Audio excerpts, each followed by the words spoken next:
With his new animated film coming up tomorrow, let's talk about the live action film of everyone's favorite lasagna loving fat cat, Garfield. This is Big D's Entertainment Rankings and Reviews.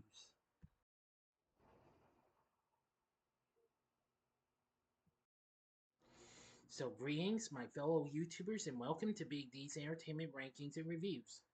My name is Dual, better known to as the Big D, and this time around I bring to you a review of the 2004 comedy flick Garfield, or Garfield the Movie as it was promoted as. Released by Fox, directed by Peter Hewitt, starring Breckin Meyer, Jennifer Love Hewitt, no relation, Stephen Tobolowsky, and Bill Murray as the voice of the title character. The film is based on the comic strip of the same name created by Jim Davis. The, the story was written by Joe Cohen and Alex Sokolow.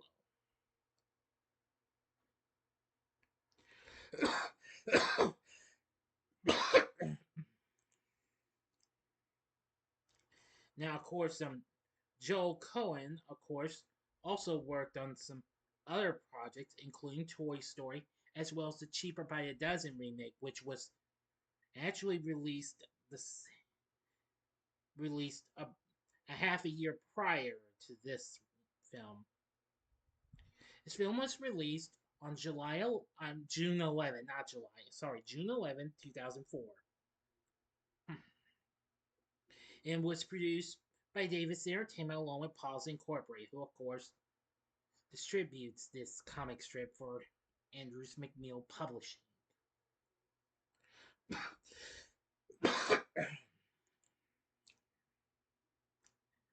Garfield, an overweight, lethargic, and free-spirited orange cat, lives with his owner, John Arbuckle. He passes his time by tormenting John, outweighing his vicious Doberman neighbor, Luca. Aside from John, Garfield maintains an unlikely friendship with Mouse Lewis, and by constantly sparing him, and also socializes with his fellow neighborhood cats Normal and Arlene. John has been begun habitually, habitually, bringing Garfield to the veterinarian in order to see vet Dr. Liz Wilson, whom he's in love with. John tries to ask Liz out, but due to a misunderstanding, John is given custody of a dog named Odie, who is sociable, friendly, and hyperactive.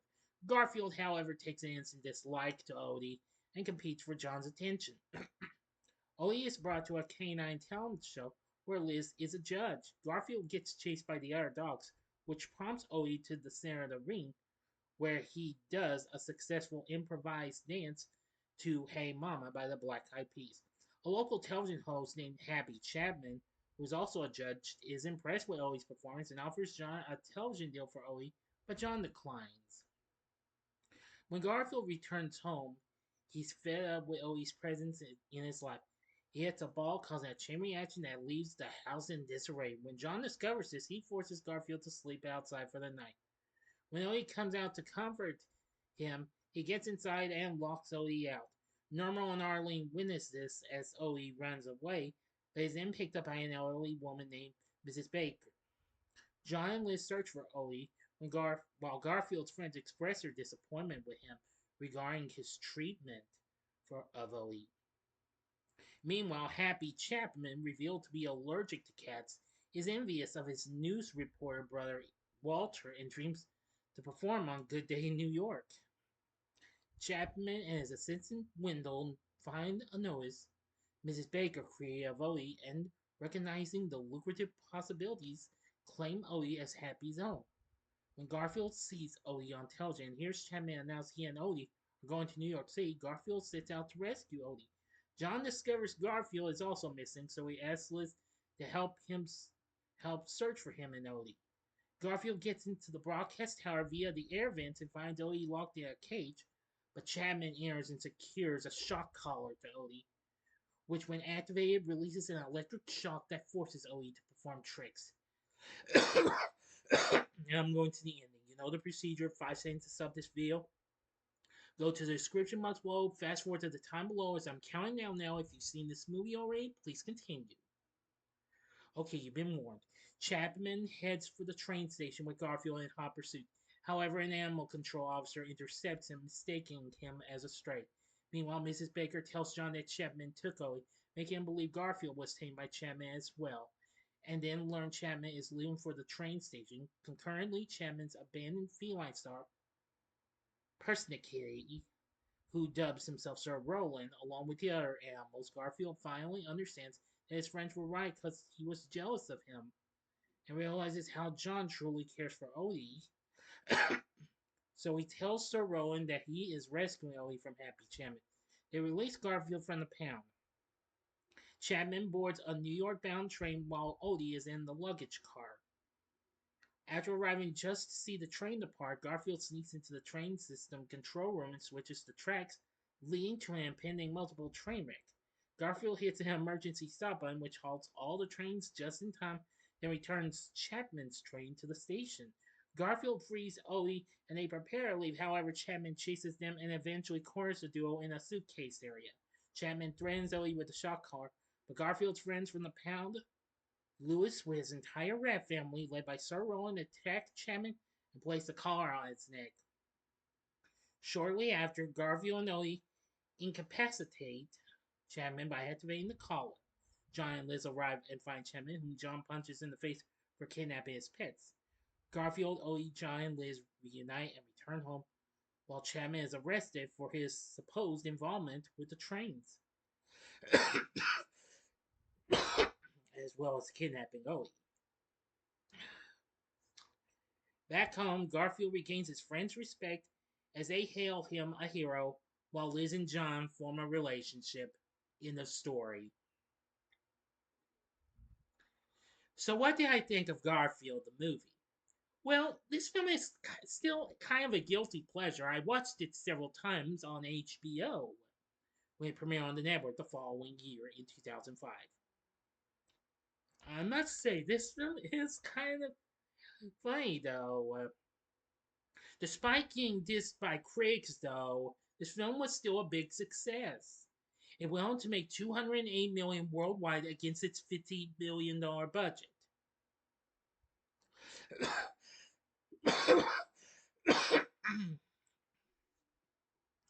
Anyway, the film sits at a mere 14% on Rotten Tomatoes, saying when the novelty of the CGI Garfield wears off, what's left is a simplistic kiddie movie. Metacritic has it at a mere 27 out of 100, and CinemaScore has it a B+. Roger Ebert, however, said the film was charming. Variety said only very small children, still easily impressed by interaction of human actors and CGI quadrupeds, will be amused by Garfield. And the New York Times wrote that Garfield speaks in the supercilious, world-weary drawl of Bill Murray in some small consolation, as are a few of the animal traits.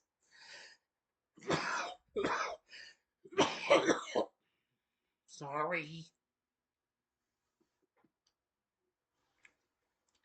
Well, Murray kind of went with GQ saying in an interview that he was confused when he agreed to play the voice of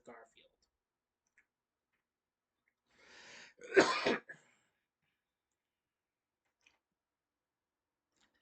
Anyway, despite the critics hating this film still did well and would go on to have a sequel, Garfield, A Tale of Two Keys, released 2 years later, and was also written by the same Joel Cohen.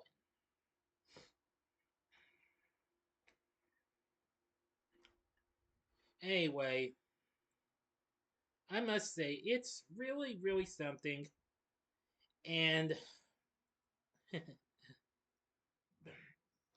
gotta say, I had a lot of fun with this, just like I did with some of those other CGI animal flicks that came out before. It's like the Stuart Little films and the Scooby Doo live action films. The score from Christoph Beck is pretty good. It also has a pretty good soundtrack as well, including the song "Holla" by Baha Man. You know, the Who Let the Dogs Out group. Now, for our cast, we have Breckin Meyer playing John. I gotta give him credit. Then we got J Love playing Liz. I'm saying she's good. Stephen Tobolowsky played Happy Chapman. Not bad of a villain. And Evan Arnold played his butler Wendell.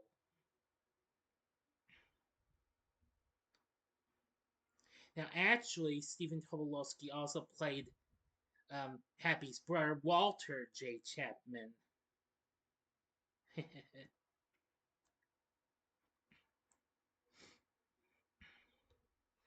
Now, Garfield creator Jim Davis appeared as an uncredited drunken convention attendee, but unfortunately, his role was cut from the final version of the film.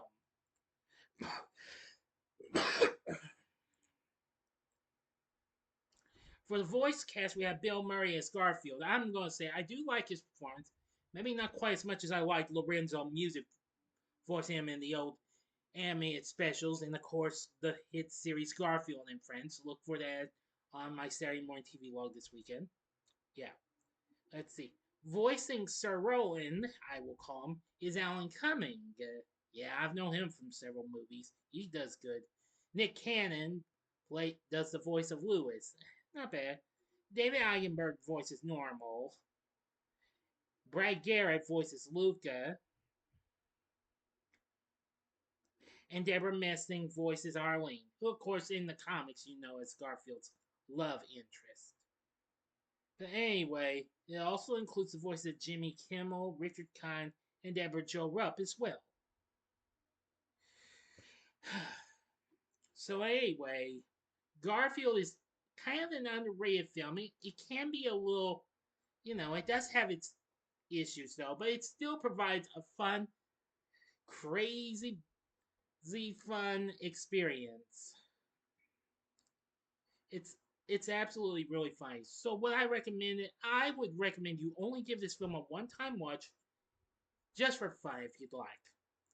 So I really think this is, yeah, just a kind of a funny little film. But anyway, what did you think of Garfield the movie? Let me know in the comment section below. If you like this video, click the like button, subscribe, and be a part of the Big D Nation. And join me next time when I bring to you a review of its sequel, Garfield: A Tale of Two Kitties. So if you like this, consider checking out my reviews for these two films, and they feature a character that we all know, everyone's favorite mystery solving Great Dane. The upper left hand corner is my review of Scooby Doo from 2002. The upper right hand corner is my review of its sequel, Scooby Doo 2 Monsters Unleashed, which was released the same year this was. Or if you'd like some more Bill Murray, go to the bottom left hand corner and see my re-review of Ghostbusters from 1984. And the bottom right hand corner is the button you can click to subscribe. If you like rankings and reviews on movies, TV, music, video games, etc., then I'm your guy. Continue to help support my channel, make it grow, and make the views grow. So until next time, I'm the Big D saying, see ya.